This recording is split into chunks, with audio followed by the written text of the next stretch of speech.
Antenata a Ponzano lancia bottiglie contro le auto in corsa. Un 32enne si ferma per redarguirli e viene colpito con lo spray urticante al viso. La sua testimonianza: vivo con l'ansia costante di incontrarli. Il sindaco: situazione drammatica in paese. È ancora giallo sulle cause del rogo che ha provocato la morte di Niccolò Martini nella casa disabitata di Montebelluna. A nulla viene escluso nemmeno l'ipotesi dolosa. Venerdì l'autopsia sul 34enne. Si fingono nuovi vicini di casa e distraendo un'anziana le svaligiano l'abitazione. L'ultima frontiera dei furti a Preganziolo, una coppia in azione, vittima un 82enne, la rabbia del figlio. Sicurezza del Piave, scendono in campo anche le associazioni ittico-venatorie coinvolte dalla provincia di Treviso nel controllo dei bagnanti, ma c'è chi si tuffa in barba al divieto di balneazione anche nel Sile. Malore al volante, 48enne esce di strada e si schianta in tangenziale a Treviso. L'uomo è grave, caos traffico in mattinata. Morto nello schianto di Mareno dopo aver appena sconfitto un tumore. Sabato mattina a Cimadolmo i funerali del 29enne Michael Angeli. Centro chiuso e navette. Asolo si è fermata questa mattina per l'addio a Francesco Parisotto, storico fondatore del calzaturificio Scarpa. Sull'altare il ricordo della nipote e dei dipendenti. Buonasera, bentrovati, eccoci in diretta con l'edizione di Treviso dei nostri telegiornali. Partiamo da quel che è accaduto a Ponzano Veneto con una baby gang in azione. Da tempo un gruppo di ragazzini si diverte, pensate, a lanciare bottiglie contro le auto in corsa. In un caso un automobilista si è fermato ed è stato aggredito con lo spray al peperoncino. Il suo racconto ai nostri microfoni. Quando torno a casa da lavoro cerco di evitare la strada o di cercare, se sono in zona, per capire dove poter andare per non poterli incrociare. Sono passati alcuni giorni, ma lo shock è ancora vivo in questo ragazzo di Ponzano, vittima di un gruppo di ragazzini che da qualche settimana si diverte, si fa per dire, a lanciare bottiglie d'acqua contro le auto in corsa. Ma stavolta il gruppo, si tratterebbe di giovanissimi tra i 15 e i 20 anni, si è spinto ben oltre. È circa mezzanotte e mezza e il 32enne sta rientrando a casa dal lavoro quando, all'altezza della chiesa di Merlengo, si imbatte nella baby gang. È che mi vedo lanciata nel bel mezzo del buio una bottiglietta d'acqua sul cristallo, mi fermo per verificare cosa fosse successo, sono sceso, ho chiesto ma cosa cavolo state facendo? E al secondo cosa cavolo state facendo non sono nemmeno più riuscito a finire la frase in quanto sono stato travolto da questo spray, una bombola effettivamente. Lì nel mentre mi è sembrata addirittura grande quanto un mini estintore che mi ha travolto con questo spray di peperoncino, il quale poi mi ha causato forti bruciori. A seguire da casa quanto sta succedendo la compagna dell'uomo con lui al telefono in quel momento. Ho chiesto a lui se avevano colpito con qualcosa, se avrebbero sparato, accoltellato, perché non ti viene mai in mente una roba del genere. E lì, quando sono uscita dalla terrazza di casa, ho sentito le sue urla. Dopo essere stato investito dalla sostanza urticante, il 32enne distinto si volta in auto a una bottiglietta d'acqua che si rovescia sul viso, letteralmente in fiamme. Non riuscivo più a vedere nulla. Io sono arrivato a casa urlando, sì, tenendomi aperti gli occhi con una mano e guidando con l'altra. Ho lasciato la macchina in mezzo alla strada, mi sono buttato letteralmente a terra nell'asfalto urlando. Sono arrivato possiamo dire a gomiti, fino al giardino. La vittima è costretta a rivolgersi al pronto soccorso per le cure del caso. Il bruciore continuerà anche nei giorni successivi. Ma il solo lancio dell'acqua avrebbe potuto avere conseguenze ben più gravi. Se il 32enne avesse avuto il finestrino aperto, avrebbe potuto perdere il controllo della sua auto. Sono diverse segnaletiche. Murette di conseguenza sì, basta un attimo, specialmente così al buio di notte. Superato il dolore fisico, resta ora quello psicologico, più difficile da guarire. La paura di uscire di casa, la paura per i propri familiari. L'ha segnata questa vicenda? È un'ansia costante, veramente un'ansia costante. Quanto accaduto a questo 32enne di Ponzano non sarebbe un caso isolato. Sono diverse le segnalazioni di lanci di bottiglie contro le auto in corsa e potrebbero essere gli stessi ragazzi che bivaccavano per notti intere nei parchi cittadini. Sfortunatamente quello che è accaduto intanto è una cosa gravissima, inaudita, e sono cose che non si dovrebbero nemmeno pensare. Quanto sta accadendo nelle ultime settimane preoccupa il sindaco di Ponzano per le conseguenze che simili azioni, guai per Baseggio chiamarle bravate, potrebbero avere. E purtroppo non si tratta di casi isolati, diverse le segnalazioni giunte al primo cittadino in questi giorni. Alcune volte chi ha ricevuto la bottiglia d'acqua o l'acqua è anche tornato indietro in cerca di capire chi era stato, in altri chiaramente è scappato. Le forze dell'ordine sono al lavoro per identificare i responsabili che potrebbero essere stati immortalati dalle telecamere installate vicino alla chiesa. Mi auguro che qualcuno venga assicurato alla giustizia, nel senso che queste persone, se sono minori, quindi i genitori, se sono maggiorenni loro, rispondano davanti a una denuncia che è stata fatta. E noi recentemente tra l'altro abbiamo anche censito alcuni gruppi di ragazzi che frequentano in ore notturne i parchi, dove tra l'altro è anche divieto il bivacco. Se poi questi nomi coincideranno, insomma, noi in un certo senso già potremo sapere chi è stato. Quello che si vuole capire infatti è se i responsabili di questi episodi sono gli stessi che bivaccano per notti intere nei giardini comunali tra alcol e urla. L'ultimo episodio segnalato sabato scorso, protagonista una decina di giovanissimi. Facevano chiasso, però si vedeva che erano alterati. Uno sicuramente era ubriaco, era sostenuto da sotto le braccia da altri due, a petto nudo. Dopo verso le 7:30 se ne sono andati. Hanno lasciato il disastro, una spazzatura a non finire. E sono probabilmente quelli che poi si macchiano di episodi così che secondo loro probabilmente sembreranno anche simpatici e comici, in realtà sono preoccupanti, perché questo ragazzo poteva capitare di perdere il controllo, di sbattere.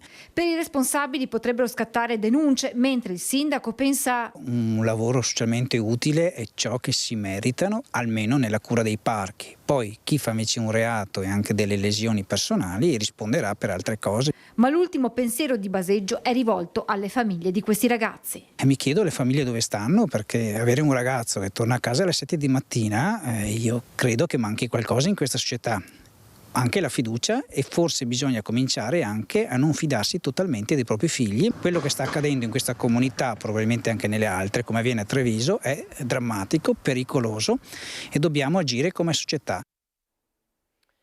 Stanno vivendo ore di angoscia a Tarso per la scomparsa del 17enne Vittorio Bez, di cui non si hanno più notizie dal 25 luglio scorso. La denuncia di scomparsa è stata presentata ai carabinieri di Jesolo. Il ragazzo è alto circa 1,80 m, di corporatura magra, carnagione chiara, ha capelli corti castani e occhi castani. Chiunque ha visti l'interessato o possa riferire informazioni utili ai fini delle ricerche che sono attualmente in corso è pregato di contattare il 112. Torniamo adesso sulla tragedia di Montebelluna. Ci sono accertamenti per capire l'origine del rogo costato la vita a un 34enne. Nulla viene escluso, nemmeno l'ipotesi dolosa. Venerdì l'autopsia sul corpo di Nicolò Martini. Non sarebbe stato un mozzicone di sigaretta a sviluppare il grave incendio divampato al primo piano della casa di via Colmoschin, dove ha perso la vita Nicolò Martini, 34 anni. Si attendono gli esiti degli accertamenti eseguiti dai vigili del fuoco per capire cosa possa aver provocato il rogo. Per ora nulla viene escluso, nemmeno la matrice dolosa. L'uomo, di origine russa, era stato trovato senza vita a terra in una camera da letto al piano superiore. Forse ha tentato di alzarsi, ma le esalazioni del fumo lo hanno stordito e poi portato alla morte. La procura di Treviso ha disposto l'autopsia sul corpo del 34enne che verrà eseguita dall'anatomopatologa Gabriella Franchetti nella giornata di venerdì. Tanti i punti che dovranno essere chiariti. Nicolò era entrato abusivamente nella casa, senza fissa dimora, aveva bisogno di un tetto. Da qualche tempo trovava giacigli di fortuna nei casolari abbandonati, fino a quando è entrato in questa casa chiusa da anni dopo la morte dei proprietari. Adottato da bambino, aveva vissuto prima a Montebelluna, poi a Pederobba. Si era sposato ed aveva avuto una bimba, ma la sua vita è cambiata. Qualche lavoretto occasionale, nulla di più, senza fissa dimora, nessuna certezza. In via Colmoschin, in mattinata, l'incendio che non gli ha lasciato scampo ad allertare i soccorsi, i residenti che hanno visto le fiamme uscire dalla finestra. Sul posto, oltre ai vigili del fuoco, anche i carabinieri. La casa è stata chiusa e posta sotto sequestro, le pareti annerite dal fumo, i mobili distrutti dalle fiamme. A lato, in giardino, una bicicletta sembra appoggiata lì di recente, forse proprio da Nicolò. Quella zona lui la conosceva bene perché da piccolo ci aveva vissuto. In questo periodo i cittadini erano tornati a vederlo camminare. Quando qualcuno gli chiedeva cosa facesse lì, lui rispondeva che passeggiava o che stava andando a lavoro. Furtivamente invece entrava in quella casa e chiudeva quella porta che lo isolava dal mondo. Nessuno l'ha aiutato, dice un amico, ed è morto solo in quella casetta che un tempo era ben curata, dove vivevano madre e figlio, diventata alla loro morte uno stabile disabitato e abbandonato, e dove Nicolò aveva trovato rifugio. Siamo i nuovi vicini di casa, raggirati e derubati con questo pretesto, 2 anziani di Preganziol che hanno aperto la porta ai ladri. Hanno suonato il campanello di un'anziana di 82 anni a Preganziol. A casa c'erano anche il marito ed una figlia disabile. Abbiamo acquistato la casa di fronte alla vostra, siamo i nuovi vicini. Non ha pensato a nulla di strano la vittima, visto che l'abitazione in questione era disabitata da tempo. Ma in realtà ad entrare una coppia di ladri. A raccontarci quanto accaduto è il figlio dell'anziana che vive all'estero e che è stato subito allertato dalla mamma. Sono entrati, mia madre gli ha offerto il caffè e tutto, si sono seduti, tutto. Nel frattempo l'altro, da quello che ho capito, è andato in camera da letto e ha raffatto quello che ha potuto, e ha raffatto abbastanza. Ricordi di una vita preziosi che l'anziana custodiva con amore, compresa una collana d'oro del nonno della signora. I malviventi, che parlavano in italiano ma con un accento straniero, forse tenevano la famiglia sotto controllo. Mio padre ha 92 anni, mia madre 82, una sorella che ha un'infermità a casa. Sono un target, un obiettivo facile, come la maggior parte degli anziani, soprattutto in questo periodo estivo d'agosto, che tanta gente è via. L'82enne è ancora sotto shock per il furto subito. Grazie a Dio hanno solo portato via cose materiali, nel senso che non li hanno picchiati, non gli hanno fatto niente, grazie a Dio. L'appello dell'uomo. L'appello che lancio io è che c'è gente cattiva in giro, di far entrare in casa solo le persone che si conoscono. Punto. Appello lanciato anche dalla vice sindaca di Preganziol. Non abbiate remora di fare riferimento a vicini conosciuti o alle forze dell'ordine, la polizia locale e i carabinieri. Quando avete timore che la persona che sta cercando, che vi sta chiedendo di entrare in casa non sia conosciuta, rivolgetevi a qualcuno che può esservi di supporto. Fondamentale, spiega, anche quella di aderire alle reti di vicinato presenti in tutte le frazioni. Ora, dopo la denuncia, le indagini delle forze dell'ordine per dare un volto ed un nome alla coppia di ladri. Ancora cronaca, fionde e frecce a bordo del motociclo denunciato dai carabinieri un cittadino macedone. È stato fermato nella notte dai carabinieri in via San Giuseppe a Zenson di Piave. L'uomo, di origine macedone, 46 anni, residente in provincia di Treviso, è stato sottoposto a controllo e dal motociclo all'interno di un vano sono spuntate 3 fionde, 8 frecce d'acciaio e 2 mulinelli da pesca con polsiera. Alla richiesta da parte degli uomini dell'arma sul motivo per cui avesse quelle armi, non ha saputo fornire nessuna spiegazione. Così il 46enne è stato denunciato a piede libero per porto di armi e oggetti atti ad offendere. Tutto il materiale è stato posto sotto sequestro. Procede il comando della stazione dei carabinieri di San Biagio di Callalta. Colto da un malore al volante, perde il controllo dell'auto e si schianta. Grave incidente poco prima le 8 di questa mattina lungo la tangenziale di Treviso. I vigili del fuoco sono intervenuti in prossimità della rotonda dell'aeroporto dopo il sinistro che ha visto coinvolta la vettura condotta da un uomo di 48 anni. All'arrivo sul posto la squadra dei vigili del fuoco ha estratto il conducente dal mezzo e lo ha affidato alle cure del SUEM 118, che ha effettuato i primi trattamenti sul posto, ha poi trasportato d'urgenza all'ospedale di Treviso in gravi condizioni l'automobilista, lunghe code, immaginate a quell'ora, e ritardi naturalmente sulla viabilità. E sabato alle 10 nella chiesa parrocchiale di San Michele di Piave a Cimadolmo saranno celebrati i funerali di Michael Angeli, il 29enne morto sabato sera nello schianto della sua auto contro un furgone a Marino di Piave. Una tragedia che ha scosso l'intera comunità. Il giovane aveva da poco sconfitto un linfoma ed era rientrato al lavoro da appena un mese. Poi lo schianto fatale in via Distrettuale. Rimane in serie condizioni il 63enne che si trovava alla guida del van che ha impattato contro il veicolo del 29enne.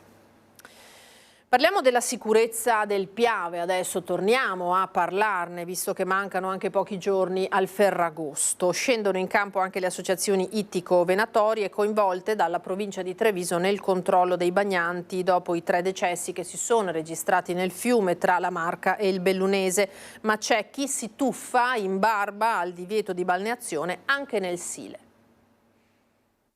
Abbiamo trovato dei ragazzi che facevano i tuffi nella zona di Silea dal muraglione dei vecchi silos abbandonati.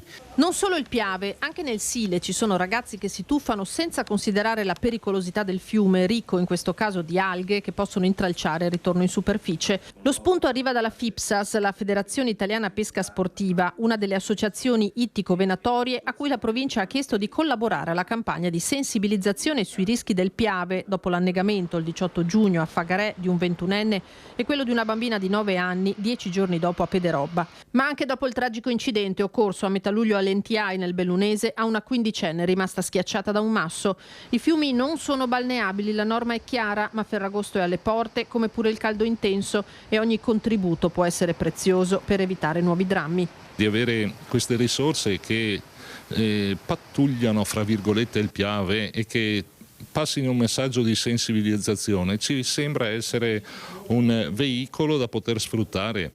Dopo gli input lanciati dalla prefettura, cartellonistica, kit salvavita, un altro tassello per mettere in guardia la popolazione dai rischi del fiume. A questo scopo è stato realizzato anche un video in italiano e inglese diffuso innanzitutto via social.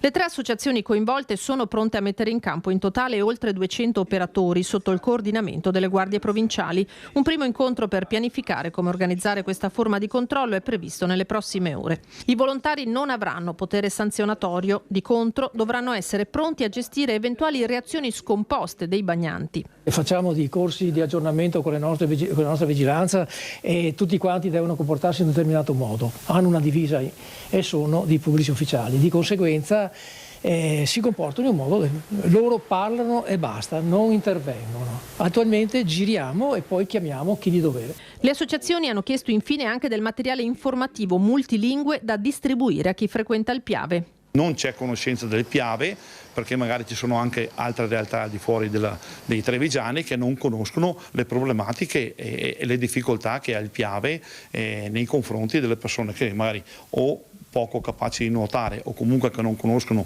i vari sifoni, le varie problematiche, e questo porta purtroppo alla perdita della vita. Virale proprio sui social l'immagine di un 35enne straniero seduto sulla carreggiata all'incrocio di Giavera del Montello. Scoppia la polemica, ma il sindaco spiega non stava pregando, ha tentato di togliersi la vita e ha bisogno di aiuto.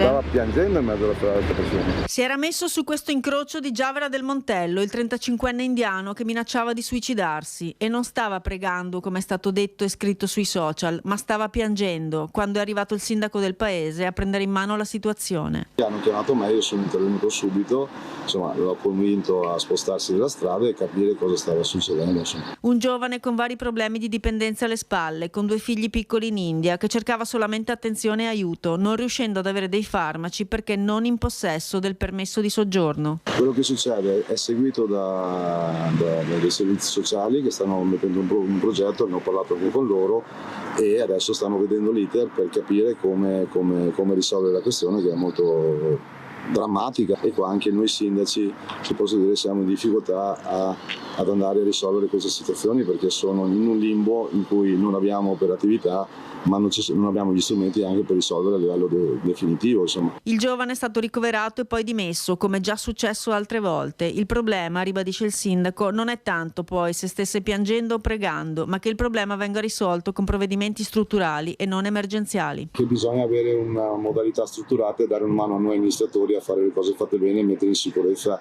l'intero sistema. Okay. Continuiamo a parlare di stranieri, di migranti, ma di minorenni in questo caso, perché il Ministero dell'Economia si è impegnato a rimborsare ai comuni le spese anticipate dal 2023 a oggi per il mantenimento dei minori stranieri che arrivano in Italia non accompagnati. Si parla anche di diversi milioni di euro in alcuni comuni, cifre che altrimenti rischiano di mettere in crisi i bilanci degli enti locali. Gestione dei minori stranieri non accompagnati. Il presidente di ANCI Veneto, Mario Conte, a colloquio a Roma con il ministro dell'Economia Giancarlo Giorgetti, insieme al presidente nazionale dell'Associazione dei Comuni Gaetano Manfredi. Il nodo, il rimborso delle spese anticipate dalle amministrazioni locali tra il 2023 e il 2025 per il mantenimento di questi giovanissimi. Spese che ammontano anche a diversi milioni di euro nel caso delle città più popolose, importi che rischiano di mettere in crisi i bilanci. C'è stato un problema legato al fatto che sono stati rimborsati 35 euro invece che 100 e quindi di fatto i comuni hanno anticipato delle ingenti cifre che oggi si ripercuotono sui bilanci comunali. Devo dire che il ministro Giorgetti, come sempre, è stato molto disponibile, ovviamente si è reso conto del problema e ci ha garantito anche a breve una soluzione, quindi volevo trasmettere questo messaggio ai sindaci del Veneto che con il governo c'è un'interlocuzione importante per arrivare alla soluzione. Il costo del mantenimento di un minore supera i 3.000 euro al mese. Conte porta l'esempio del capoluogo della Marca. A Treviso abbiamo circa 60 ragazzi, costano dai 100 ai 120 euro giorno a persona, quindi fate due conti. Ma il comune di Padova, il comune di Verona, che sono comuni più grandi, hanno delle cifre ancora più importanti. Nella sommatoria degli anni si parla di 4, 5, in alcuni casi anche 6 milioni di euro anticipati dai comuni e che oggi rischiano di essere messi in discussione per la mancata erogazione di questo fondo. Da qui il colloquio diretto con il ministro dell'Economia Giorgetti per chiedere allo Stato di rimborsare una voce di spesa che non rientra nelle competenze degli enti locali. Stiamo parlando di minori stranieri che arrivano nel nostro territorio, che devono fare un percorso scolastico, che devono essere assistiti sia da un punto di vista sanitario che anche da un punto di vista in alcuni casi psicologico, quindi tutti i servizi assolutamente doverosi che oggi ricadono nelle casse dei comuni ma che sono di competenza dello Stato, quindi noi siamo anche disponibili ad anticipare ma non a farci carico totalmente di queste spese. Devo dire però che ci ha rasserenato l'incontro col ministro Giorgetti, che ieri non ci ha dato i soldi ma ci ha garantito l'impegno per trovarli. Ora veniamo alle elezioni regionali. In casa centrodestra Fratelli d'Italia non abbandona l'obiettivo di ottenere il candidato alla guida di Palazzo Balbi. Nella Lega invece tiene banco il no di Giampaolo Bottaccin all'autocandidatura per il Consiglio. Io credo che il capitano di una nave debba essere sempre a disposizione del partito, quindi se il partito riterrà opportuno che io sia presente nelle liste di Fratelli d'Italia, io ci sono sempre pronto. Manca solo l'ufficialità per il presidente provinciale di Fratelli d'Italia in rampa di lancio per le regionali nella squadra trevigiana dei meloniani, così come stanno per essere messe nero su bianco le liste in tutte le province. Il partito di Giorgia Meloni scalpita e non vuole abbandonare il sogno della guida di Palazzo Balbi. Così, se tutti gli indizi di questi giorni sembrano portare alla Lega, il numero 1 del partito nella Marca si dice ancora fiducioso, anche per i tempi. Io credo che il tempo, che ci vuole per fare una scelta così importante servirà poi a governare uniti e soprattutto a dare risposte ai cittadini, per cui manca credo davvero poco, è questione di qualche settimana. Il nome farà da effetto domino anche per la composizione di un'eventuale giunta in caso di vittoria. Quanti assessori meloniani dovrebbero far parte della squadra? Non è una questione di numeri, io non mi occupo di fare risico e di bandierine, io credo che in base ai risultati elettorali poi tutte le forze di centrodestra avranno un importante riconoscimento, per cui l'obiettivo è quello di lavorare sui programmi, sulle idee, sulle proposte, sulle persone. Il giorno dopo, in base ai risultati, ogni partito, sono sicuro, avrà soddisfazione. Soddisfazione non è la parola giusta invece per un pezzo da 90 della Lega come Giampaolo Bottaccin, campione di preferenze con l'11% raccolto nel 2020, ma da almeno 2 anni in rotta con i vertici e con l'area salviniana del partito. Nel Carroccio in queste ore tiene banco la sua mancata autocandidatura a consigliere, l'unico fra gli assessori della Giunta Zai a non presentare il modulo al regionale. Una scelta che non preclude comunque una chiamata per Palazzo Ferrofini, e sta proprio qui il punto. Chiaro il messaggio ai vertici regionali, Alberto Stefani in primis. Spetta a lui decidere se la Lega lo ritiene un valore aggiunto. Vedi alla voce consenso ma anche risultati, tra i quali l'autonomia idroelettrica, gli oltre 2 miliardi ottenuti per le opere di difesa del suolo, le leggi su protezione civile e cave. Altrimenti non è improbabile che a Bottaccin si guardi intorno. Le sirene di Forza Italia sono sempre state molto forti e costanti. Se non è un out-out, poco ci manca. Il Partito Democratico dal canto suo scioglie invece le riserve e dopo aver presentato per primo il candidato presidente Giovanni Manildo, ora da Padova arrivano i primi nomi delle liste elettorali, spiccano quelli di Vanessa Camani, attuale capogruppo in Consiglio regionale, e quello del vice sindaco di Padova Andrea Michalizzi.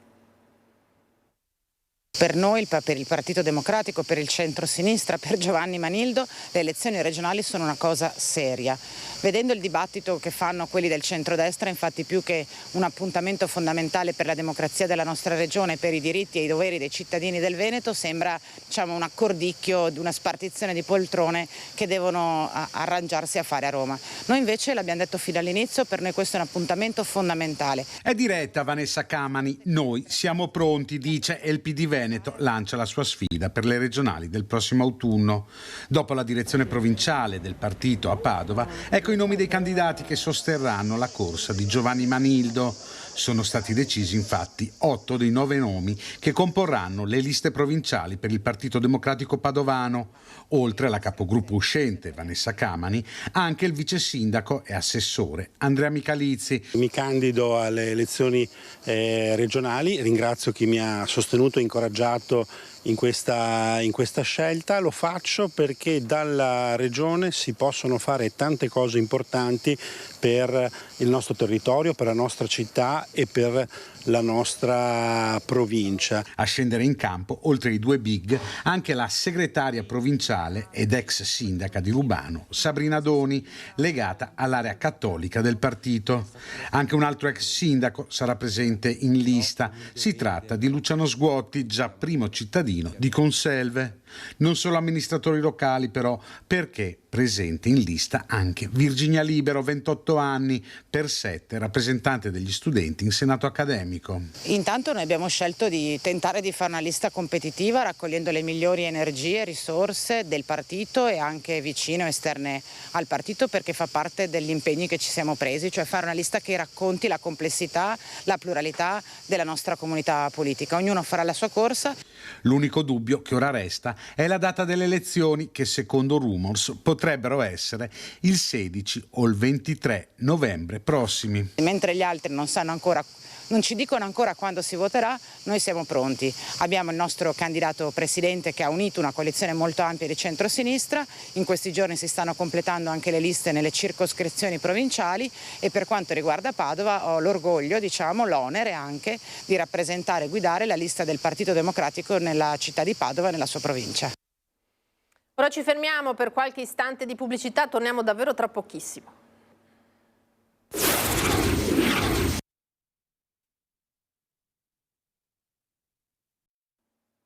Ritorniamo in diretta da Studio Edizione di Treviso dei nostri telegiornali, parliamo di saldi perché appare tutto sommato moderatamente buono il bilancio della prima fase di questi sconti estivi, anche se la Presidente di Federmoda Beatrice Paludetti attende di consolidare i risultati a fine stagione, dice tutto sommato il quadro generale di tenuta rispetto al 2024, ma i trend emergenti, la prevalenza di scelte di acquisto razionali e programmate, l'acquisto in saldo è cioè sempre meno capriccioso oneroso e orientato al superfluo, rappresentando invece l'esito di una deliberata programmazione orientata alla riduzione del costo ma al mantenimento dello standard qualitativo. Altro trend di rilievo ed atteso, il contributo allo shopping dei turisti.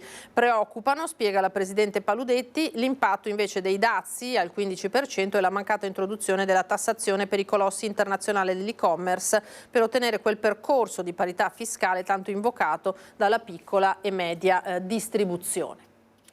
Ad Asolo adesso centro chiuso e navette, la città si è fermata questa mattina per l'addio a Francesco Parisotto, storico fondatore del calzaturificio Scarpa.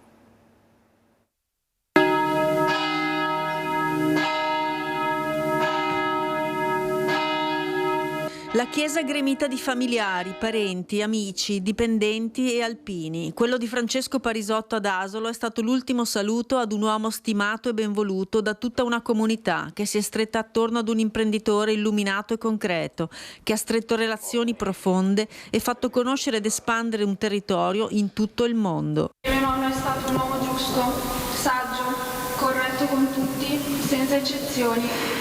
Sono certa che il suo sorriso resterà nei nostri cuori, certamente resterà nel mio, certamente mi mancherai e forse mancherai anche a molti dei presenti.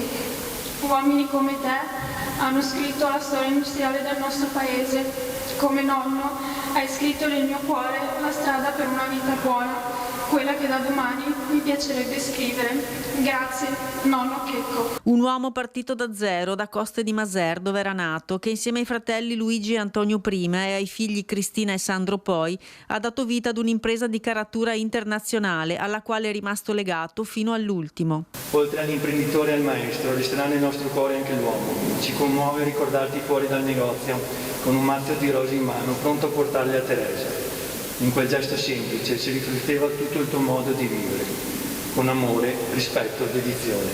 Il segreto di una vita lunga e piena, dentro e fuori dall'azienda. Oggi noi lavoratori vogliamo salutarti con gratitudine.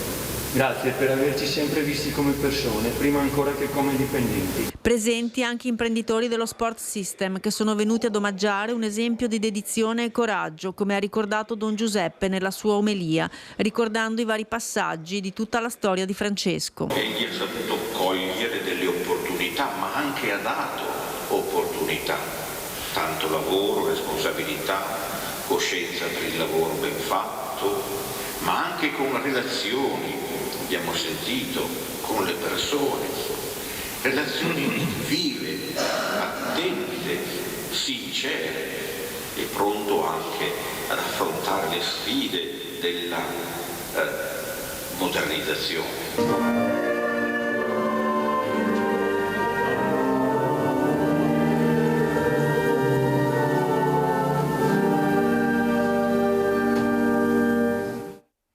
E ora apriamo invece la pagina dedicata al bellunese.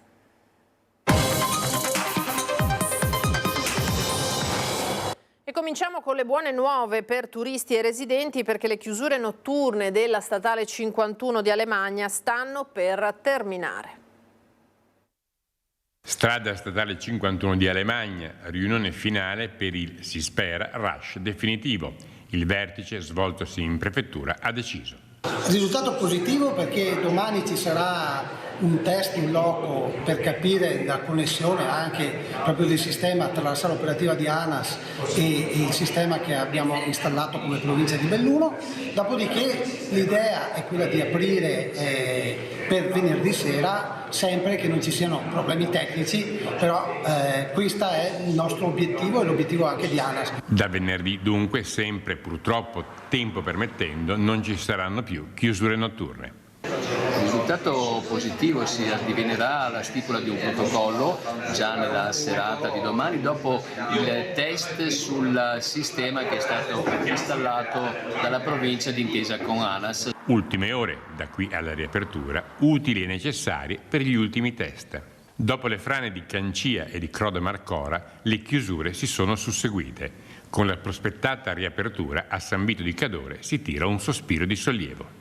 vuol dire dare una luce, vedere la luce in fondo a un tunnel che è durato 45 giorni, in cui gli operatori economici, la società di tutta la valle sta soffrendo enormemente, e questo veramente è una notizia importante che diamo, perché non stiamo aprendo una strada così, stiamo aprendo una strada in sicurezza e vogliamo comunicarlo nel miglior modo possibile a quelli che vivono là e anche a quelli che vogliono raggiungere la nostra valle bellissima e che adesso ha avuto una soluzione importante.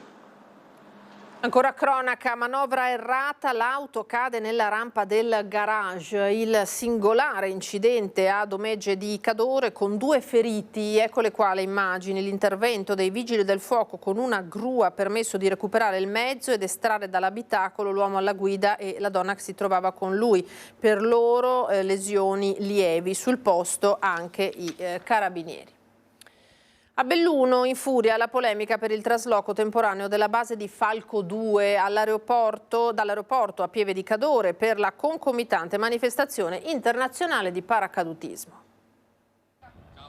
Il trasloco di Falco 2 dall'aeroporto di Belluno alla base di Pieve di Cadore, una scelta squisitamente politica in barba al servizio di eliambulanza aggiuntivo messo in secondo piano rispetto a una manifestazione sportiva. Si commenta così, a denti stretti e con tanta rabbia in corpo, lo spostamento, sia pur temporaneo, di Falco 2 a Pieve di Cadore per il concomitante svolgimento del trofeo internazionale di paracadutismo al Dell'Oro. La decisione è stata imposta da ENAC Malpensa, interpellata da Avincis, la multinazionale che opera il servizio sanitario anche in provincia di Belluno, ed è la prima volta che accade da quando è stato istituito il secondo elisoccorso in stagione estiva, che dalla base di Belluno copre prevalentemente la Gordino, la Valbelluna e tutta la zona del Feltrino, sulla base di un protocollo sottoscritto dalla stessa autorità di volo per il nord-est, Avincis e Aeroclub Belluno, che ha garantito la convivenza fra il servizio di eccellenza sanitaria e l'attività di volo. La notizia dello spostamento di Falco 2 è arrivata tra capo e collo, stupefatti tutti i soggetti coinvolti a vario titolo nell'attività di soccorso. Una decisione che ha dell'incredibile, perché in termini di pianificazione e programmazione evidentemente non è stato raggiunto l'obiettivo, posto che si sapeva da un anno sia che c'era l'elicottero sia che ci sarebbe stata la manifestazione sportiva. Fino all'anno scorso la convivenza è stata possibile, quest'anno pare per la modifica degli assetti. Avincis avrebbe preteso lo spostamento della gara internazionale di paracadutismo e così i paracadutisti, pur avendo in ogni caso la precedenza sul volo sanitario, hanno interpellato il sindaco Oscar De Pellegrin, che si è rivolto direttamente al commissario dell'ULS 1 Giuseppe Dalben. Il sindaco l'ho chiamato io, perché quelli dell'elicottero inizialmente sono venuti qui a dirci che noi volevano che noi andassimo via di qua. Abbiamo fatto 100.000 relazioni perché da produrre ENAC per la convivenza come tutti gli anni. Ha deciso ENAC, la proprietà quindi dell'aeroporto, che loro avevano in mano un documento che erano incompatibili con l'attività quando c'era intensa attività di paracadutismo. E dunque ENAC Malpensa ha messo la parola fine alla querela tra Avincis e gli organizzatori del trofeo Città di Belluno, obbligando lo spostamento di Falco 2 per la durata delle gare. Una vicenda controversa e paradossale che lascia in più di qualcuno l'amaro in bocca. Il fatto che sia intervenuto direttamente il sindaco e ho come posso dire, contezza che sia veramente successo così col direttore generale, lascia ancora più basiti, perché fa comprendere come il sindaco della città di Belluno, autorità sanitaria, prima autorità sanitaria della nostra comunità, evidentemente predilige il paracadutismo rispetto a un servizio di elisoccorso efficace e efficiente nella propria città.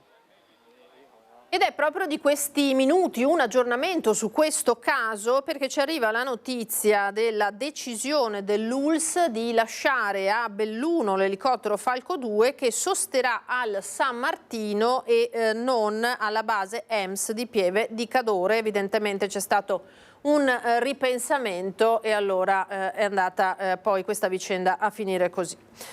Domenica 10 agosto torna Ghiselle in festa, tradizionale appuntamento che celebra il compleanno dell'Oasi Papa Luciani, la cui storia inizia nel 1978 in un piccolo borgo di montagna abbandonato che si affaccia tra Cencenighe a Gordino e Alleghe nella valle del Cordevole. Il sentiero, catalogato dal comune di Cencenighe come mulattiera, inizia sempre dallo stesso punto, ma rispetto al passato è meno ripido e più accessibile e percorribile unicamente a piedi. Chi vorrà partecipare deve parcheggiare lungo la strada provinciale che va verso Alleghe, a lato strada di fronte all'ingresso del sentiero, e incamminarsi sulla salita che avrà una durata di 15-20 minuti prima di arrivare all'Oasi. Non c'è dubbio che la protezione civile per i propri interventi abbia bisogno di mezzi adeguati, occorre però che gli stessi siano sufficientemente nuovi e naturalmente efficienti. Un mezzo alla volta si arricchisce il parco vetture della Protezione Civile del Comune di Belluno. Mezzi nuovi che sostituiscono quelli in dotazione, in certi casi molto, ma molto datati. Un altro contributo da parte dell'assessorato alla Protezione Civile Veneto che arricchisce il nostro gruppo di protezione civile comunale. Questa volta siamo riusciti ad ottenere un contributo per un pulmino 9 posti, perché quello che avevamo noi era molto vetusto e lasciava a piedi alle volte anche nel trasporto di migranti o quant'altro le persone. Un pulmino che verrà utilizzato anche quando servirà per la colonna mobile della Regione Veneto e che serve anche per trasportare proprio i nostri volontari.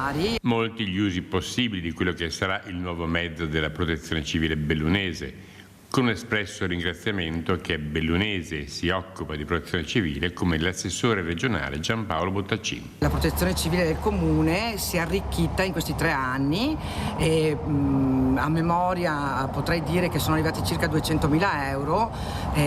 Siamo una città capoluogo e penso che questo dimostri l'attaccamento anche del territorio che ha l'assessore abitante appunto nella nostra provincia.